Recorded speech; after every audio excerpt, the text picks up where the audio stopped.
Assalomu alaykum. İpek texnologiyasi bo'yicha berib borilayotgan ma'lumotlarni davom ettiramiz. Bugun demak sizlarga pillalarning tashqi belgilari va qattiqligi bo'yicha saralash mavzusida ma'lumotlar beraman. Saralashdan maqsad albatta pillalarni qattiqligi va nuqsonlari bo'yicha guruhlarga yig'ish va shu orqali yuqori sifatli xom ipak ishlab chiqarish va shuni barobarida chiqindilarni kamaytirishga erishishdan iborat. Pillalarni tashqi belgilari bo'yicha saralashda qo'l mehnati bilan saralash stoli, bu o'zning sistemasi dastgoh hisoblanadi, yoki saralash konveyerlari MKK1 konveyerda amalga oshiriladi. Tasvirda ko'rsatib o'tilgan bu rasmimizda saralash stolimiz mana bunker hamda stolga ega, ikki yon tarafida. Bu stolimizda 12 ta joy bo'ladi. Demak, bu yon tarafda 6 ta va bu yon tarafda 6 ta ishchi ishlaydi. Bunkerning tag qismi garzonga nisbatan 30 gradus burchak ostida joylashtirilgan. Ya'ni bunkerga to'kilgan pillalarimiz stolga, saralash stoliga oson tushishi uchun. Hamda stolning qiyaligi esa saralash stolining qiyaligi 15 gradusni tashkil qiladi. Demak, bu yerda o'sha ishchilarimiz 1 soat davomida 3 kilogramdan ko'p bo'lgan pillalarni saralashadi.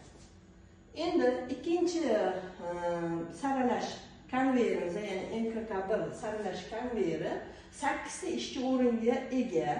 Mana tasvirga qaraydigan bo'lsak, bu konveyerimizning yon tarafdan ko'rinishi hamda yuqoridan ko'rinishi tasvirlangan. Pastdagi tasvirda demak ishchilarni o'tirish joylari keltirib o'tilgan. Xo'p, bunkerimizga 75 kilogram pilla joylanadi va pastki qismidagi dozator orqali pillalarimizni 200-250 grammdan saralash stoliga tashlab turiladi. Bu impulsion to'xtab ishlaydigan dastgoh bo'lib, demak, stolni ustiga tushirilgandan keyin 5-6 sekund to'xtaydi va davom etib ketadi. Shu orqali pillalarni navlarga ajratiladi. Endi mana shu qo'lda yoki MKK konveyerida pillalarni saralangandan keyin ular to'g'ri qilindimi, yo'qligini albatta tekshirish kerak. Saralangandan so'ng saralash sifatini tekshirib olamiz. Demak, bunda kalibrlar biz bilamiz, mayda, o'rta, yirik va o'ta yirik kalibrlarimiz bor.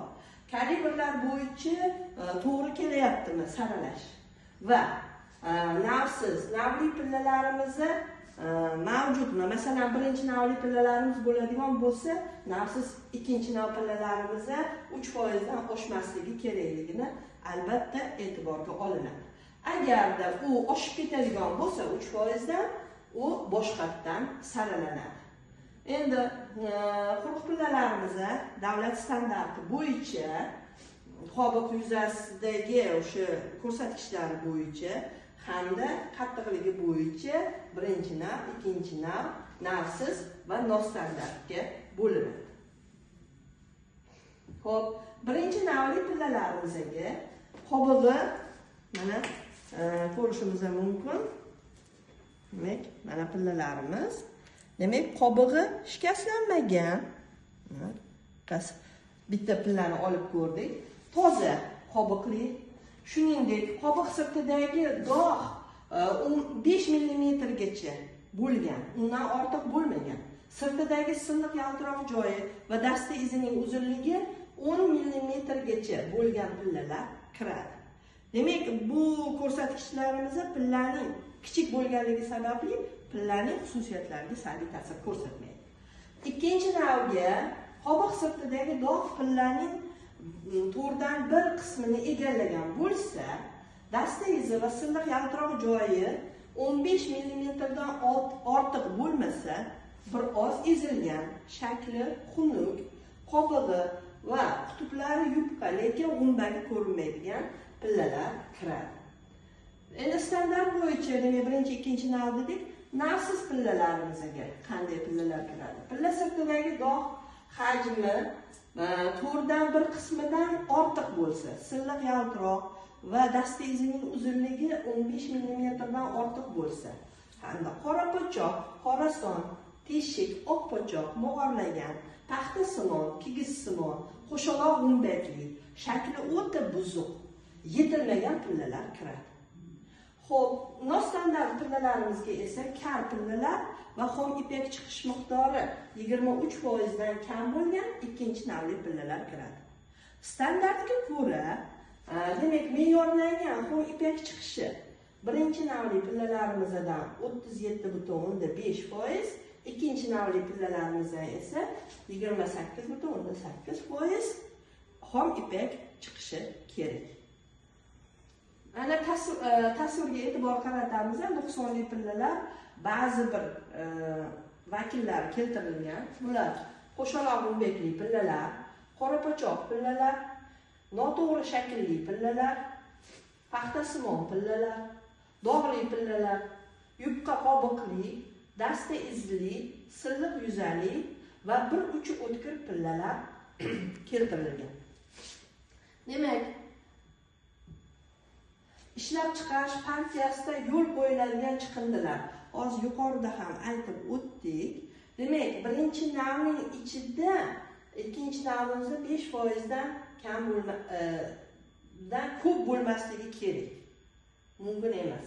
Hop, ikkinchi nav ichida esa birinchi navimizda 3% dan ko'p bo'lmasligi kerak. Va shunday, agarda yuqorida aytib o'tganimizdek, agarda o'sha etilgan 3% dan ortib ketadigan bo'lsa, yo'l qo'yilgandan ortib ketadigan bo'lsa, demak pillalarni boshqatdan saralash kerak bo'ladi. Demak, mashg'ulotimizning so'ngida o'sha berilayotgan ma'lumotlarimizga yana bir oz qaytib, xom ipak, sifatli xom ipak olish uchun albatta pillalarni saralash tavsiya etiladi. Buning natijasida, saralash natijasida sifatli va jahon standartlariga javob beradigan xom ipakni olishimiz mumkin bo'ladi.